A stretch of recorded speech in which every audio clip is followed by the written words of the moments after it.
हर हर महादेव गुरु भाई गुरु बहन। देखिए गुरु भाई गुरु बहन, जब महादेव जी के सेवका और शिष्या मंदिर में जाते हैं पूजा करने के लिए, तो महादेव जी सोए रहते हैं। तो वही सेवका और शिष्या महादेव जी से क्या सुनाने जा रही है, आइए इस भजन के माध्यम से सुनते हैं। हर हर महादेव। नींदिया के मातल शिव गुरु आँखियों न खोलई रे जा। नींदिया के मातल बाबा आँखियों न खोलई रे जा। रे जान दुआरे पर सेवका बारे ठारन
जान जोहत बारे राउर सनिया रे जान।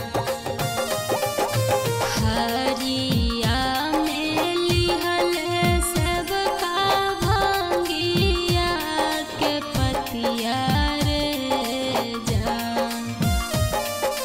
हरिया में लिहल सिसिया भांगिया के पतिया रे जान। रे जान दुआरे पर सबका बारे ठारन रे जान। रे जान दुआरे पर सिसिया बारी ठारन रे जान।